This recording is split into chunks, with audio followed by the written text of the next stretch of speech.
Malala, Sahra, first of all, I want to thank you for being at CNN in Español for Latin America.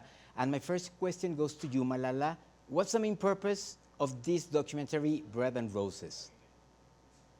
Bread and Roses is the story of three Afghan women who start to fight for their right to education and work because in 2021, the Taliban took control of Afghanistan and they took away all the rights of women and girls in the country.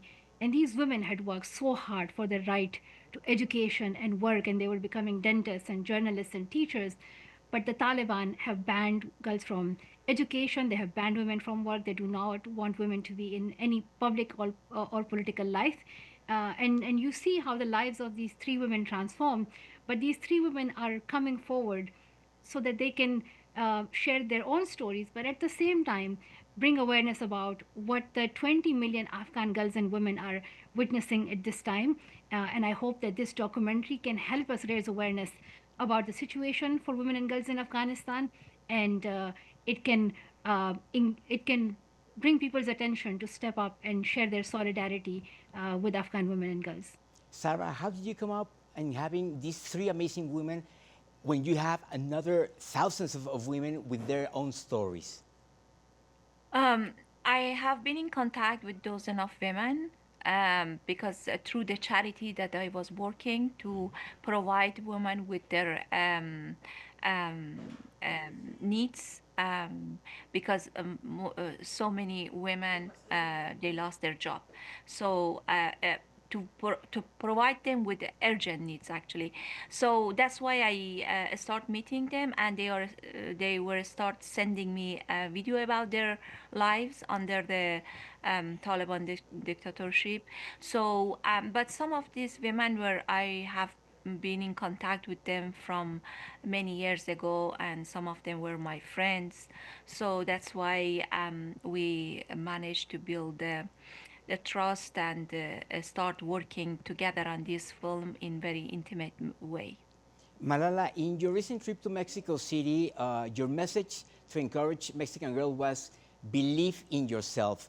Is it easy to believe in yourself when you don't have the right to study, to work like a woman in like these women in this story? Afghanistan is one of the worst places to be a girl and a woman right now, because to be born there it means you don't have any rights, and a lot of these Afghan women actually do not have any other choice but to speak out and stand up for their rights. And you can see in this documentary how these women are coming together to protest for their dignity and for their right to work. The story of a dentist, Dr. Zahra, is told through this documentary, who changes her clinic into a place of organizing protests with other Afghan women. Um, what I hope is that what the Taliban are doing in the country is recognized as a crime against humanity, and it is codified as gender apartheid by the UN and different countries.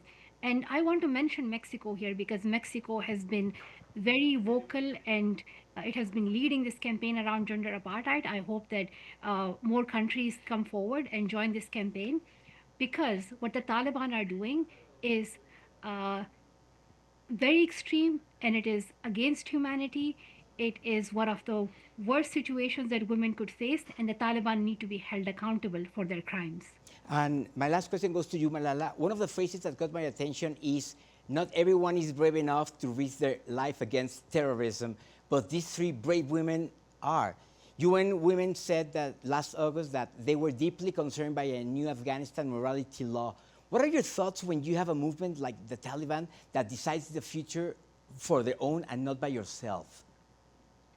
I believe that women should be shaping their future. They should be making decisions about their lives, and it should not be an extremist group of people deciding the women's future. And what the Taliban are doing is actually criminal, and we should not be tolerating that. It has been 3.5 years since the Taliban have been imposing these restrictions. They have issued more than 100 decrees and edicts, majority of which are limiting women from work and education and other opportunities. I want the Taliban to be held accountable for that. how can a group be imposing such extreme restrictions and using, excuses of religion and culture? There is no room for such oppression. And it has to be recognized in the international law as a crime, and those who commit it should be held accountable. Because we want safety and protection for Afghan women, but we need this safety for women everywhere.